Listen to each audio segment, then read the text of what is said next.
Զինվորականների հետ կապված, որ մշտապես ասում եմ, դրա մասին եմ Իսկ ընդհանրապես լրագրողների հետ պահվածքը վերջին դուք դատապարտում եք թե ոչ։ Ինչ պահվա, անկեղծ տեղյակ չեմ ինչի մասին։ Չեմ, անկեղծ տեղյակ չեմ, ժողովուրդ ջան, գիտեք, Երևանում չեմ, քաղաքական պուլսից ընդհանրապես մեծ հաշվով շատ տեղյակ չեմ։ Ոնց է ստացվում, պարոն Ալեքսանյան, որ նախընտրական քարոզարշավի ավարտին ընդդիմադիր թեկնածուներին խոզարկում են, հարազատներին ձերբակալում են։ Ասեմ, ոնց է ստացվում, ժողովուրդ ջան։ Մի վարքյան։ Այ ընդդիմադիր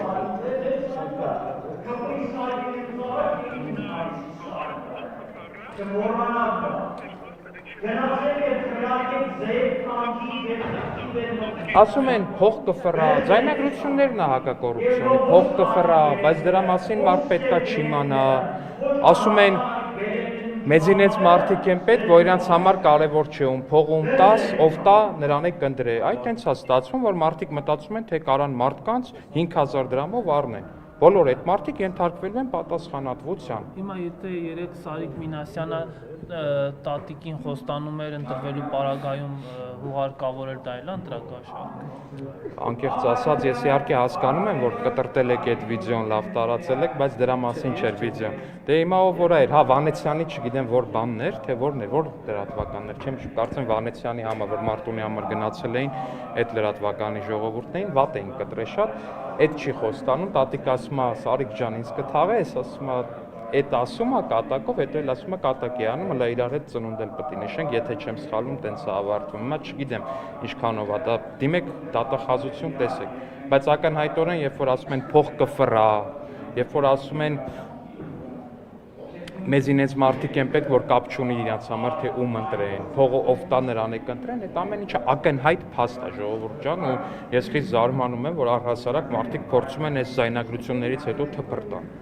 Ակնհայտ փաստ է, ժողովուրդ ջան։ Ամեն դեպքում ընտրություններից առաջ ընդդիմադիր թեկնածուների հանդեպ այս ամեն ինչը դուք մենակ ընտրակաշառքի մասին եք ասում, բայց նաև խուզարկել են մյուս թեկնածուները։ Բա ինչի համար են խուզարկել, ընտրակաշառքի հետ կապված թեմայի համար են խուզարկել։ Ես հակակոռուպցիոն կոմիտեի հայտարարությունից ինչքան որ հասկացել եմ, երկու դեպքներ կապված են ընտրակաշառքի հետ, որ ասում եք նախընտրական, այդ ընտրակաշառքն էլ են նախընտրականում բաժանել։ Շիբին հետ կապված գործն են։ Դե շիբին պրելու հետ կապված հաղորդագրություն է ինչ-որ մեկը ներկայացրել, եթե չեմ սխալվում դիտորդական առաքելությունները, եթե չեմ սխալվում, ճիշտ եմ հիշում։ Դրա հիման վրա գործ են հարուցել, թող ուսումնասիրեն, եթե ինչ-որ հակաօրինական բան կա, կլինի համարժեք գնահատական, չլինի հակաօրինական բան, չի լինի համարժեք։ Գուցե վարկանիշն է ցածր Սարիկ Մինասյանի։ Էտով է այդ հեքիաթները պատմում։ Էտով է այդ հեքիաթները, էտով է այդ հեքիաթները ձեզ պատմում։ Չէ, էտով է այդ հեքիաթները պատմում։ Չէ, մի վարքյան, այդ հեքիաթները ձեզով է պատմում, ժողովուրդ, բայց մի վարքյան եկեք պարզվենք այս հեքիաթ ասածնով, որ ձեզ հեքիաթ է պատմել, թե իշխան։ Ինչու եք հետևում։ Ինչի՞ որ քարոզարշավին եք հետևում։ Սոցհարցումների 11% վարկանիշ ունի։ Որ սոցհարցումների։ Ես Գելափը դա այն նույն ընկերությունն է, որ Քոչարյան Ռոբիկի փողերի համար 21 թվականի ընտրություններին տվել էր, թե Քոչարյան Ռոբիկը պետքա մեզնից շատ ձայն հավաքի։ Այդ ընկերությունը առհասարակ, որ չի ամաչում դեռ մարդամեջ է դուրս գալիս, քանի տոկոս շեղում էր տվել, 30 քանի տոկոս սոցիոլոգիայի պատմության մեջ, դա չտեսնված թիվ է։ Դա կարա, ժողովուրդ ջան, 30% շեղումը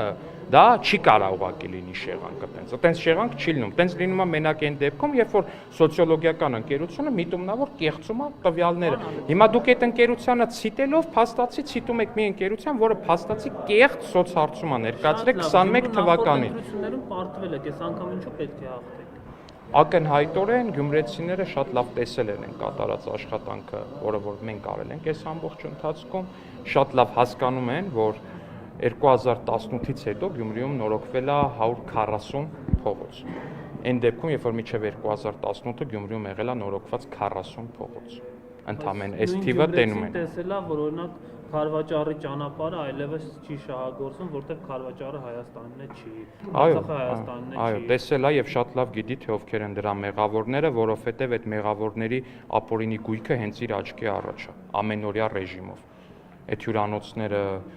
այդ այլ հարստությունները իր աչքի առաջ է ամենօրյա ռեժիմով շատ լավ գիտի եւ սա եւս մեկ պատճառ է, որ գյումրեցին պիտի ընտրի քվեաթերթիկ համար 1-ը, որովհետև շատ լավ հասկանում է, որ այն բոլոր մարդիկ, ովքեր որ թալանել են բանակը, բանակի հաշվին կառուցել են դղյակներ, հյուրանոցներ, ռեստորաններ ու չգիտեմ էլ ինչեր, այդ մարդիկ չի,